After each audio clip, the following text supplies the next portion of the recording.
নমস্কার প্রিয়জনেরা, আহারে ও বিহারে চ্যানেলে আপনাদের সকলকেই স্বাগত। আজকে আমাকে পরিবেশন করেছে গাঠি কচু দিয়ে কাতলা মাছের ঝোল।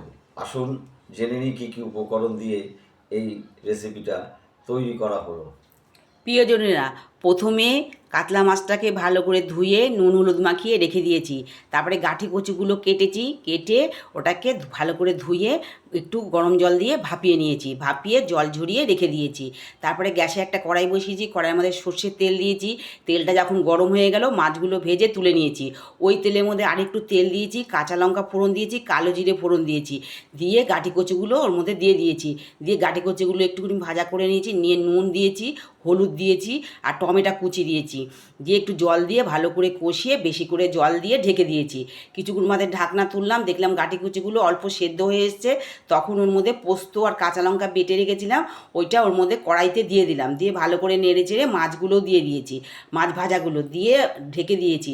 ঢাকার পরে কিছুক্ষণ মধ্যে ঢাকনা খুললাম, দেখলাম হয়ে এসছে, তখন নামিয়ে থালায় ঢেলে ধনেপাতা উপর দিয়ে ছড়িয়ে পরিবেশন করেছি। খেয়ে বলুক কেমন হয়েছে। তাহলে প্রিয়জনরা আর একদম দেরি না করে আমি এটা খেয়ে আপনাদেরকে জানাচ্ছি কেমন হয়েছে খেতে।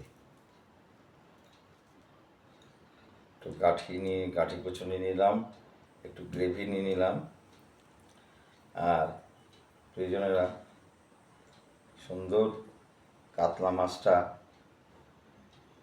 আমি এই গ্রেভি দিয়ে একটু মাছ দিয়ে আর গাঠি কচুটা সমেত টেস্ট করে দিচ্ছি।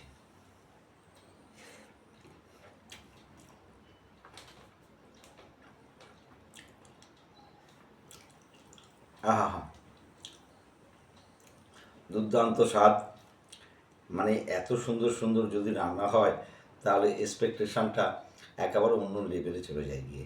এরকমই স্বাদ হয়েছে খেতে। আপনারা অবশ্যই বাড়িতে এইভাবে তৈরি করুন, সকলকে খাইয়ে কমেন্টের মাধ্যমে আমাদেরকে জানান কেমন হয়েছে খেতে। আজ তাহলে এই পর্যন্তই, দেখা হচ্ছে খুব শীঘ্রই নতুন কোনো রেসিপি নিয়ে। আপনারা সকলে সুস্থ থাকবেন, ভালো থাকবেন, আমাদের পাশে থাকবেন, আমার চ্যানেলকে সাবস্ক্রাইব করতে ভুলবেন না। টাটা।